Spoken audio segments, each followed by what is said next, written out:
سورہ شورى آیت نمبر 23 سلورم رکو 50 سپارہ صفحہ نمبر 14. اعوذ باللہ من الشیطان الرجیم بسم اللہ الرحمن الرحیم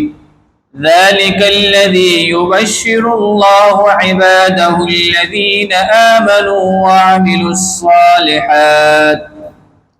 دا آیت نمبر 22 دے. آیت نمبر 22.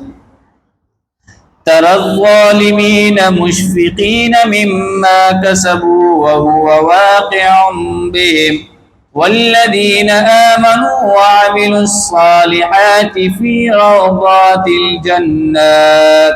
لهم ما يشاءون عند ربهم ذلك هو الفضل الكبير. صدق الله العظيم. سورہ شورى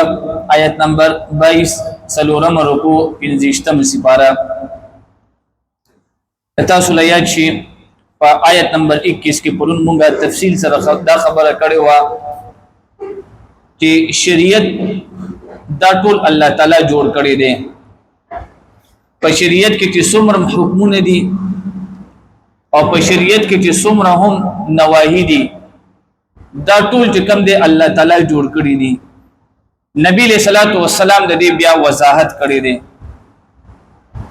اوس یو بنده چې کوم دی په شریعت کې د خپل د ځان نه حکم جاری کوي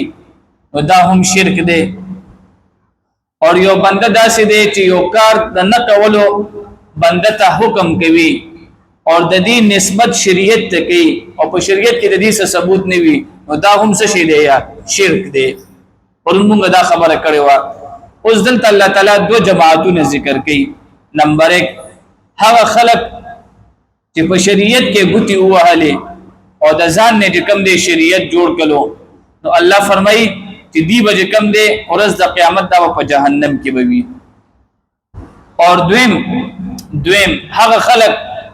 چې هغه کوم دی شریعت اقتدای وکړه د شریعت اقتدای وکړه په صحیح مانو سره د نبی له صلوات و سلام چې کوم احکامات او پاغي باندې چې کوم دی ثابت قدم شول نو د هغه چې کوم دی انعام دار فی روضات الجنات دی به د جنت په باغونو کې وي. یو هغه بنده چې د شریعت نه خلاف روان شو دا په جهنم کې شو اور یو هغه بنده چې شریعت سره موافق روان شول نو دا په جنتونو کې وي. الله دې موږ تاسو په دې دوه مډل کې شامل کړي. وترى الظالمين تبوین ظالمات مشفقین چې یریږي با مما لها غسنا کسبو چې دوی کړی دي وهو واقع بهم او دا پریوتون کې دی پدوی والذین آمنوا وعملوا الصالحات او هغه کسان چې ایمان وروړلو او عمل وکړلو نیک فی روضات الجنات دیو د جنتونو په باغونو کې وی لهم ما یشاءون عند ربهم تدوید پاربوی هغه چې دی مستل عند ربهم د خپل رب سره چې دی غواړي ذالک هو الفضل الكبير هم دا دې لوی فضل. ذالک الذي يبشر الله هم دا دې هغه فضل يبشر الله چې زیره ورکړي الله تعالی عباده الذين خپل بندگانانو ته الذين کوم چې آمنوا ایمان وروړلو وعملوا الصالحات او عمل وکړلو نیک. قلت وتوی نبی علیہ الصلوۃ والسلام لا اسالکم علیه اجرا زنا غوړم لتا سنا قدیما دې اجر الا الموده فی القربى مگر محبت درشته. نبی علیہ الصلوۃ والسلام دی مؤمنانو ته زیر ورکوي د څه خبره د جنت. نبی علیہ الصلوۃ والسلام مؤمنانو ته زیر ورکوي د څه د کامیابی چې مؤمنان کامیاب خلق دي. نو تاسو به کتلی وي په دنیا کې چې کم دي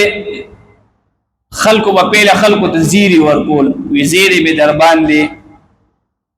چې زیر به ولا زیر به چا د سنو کلو نو داغه په بدل کې به تاسو ملاوي دي پیسې دا زمونږ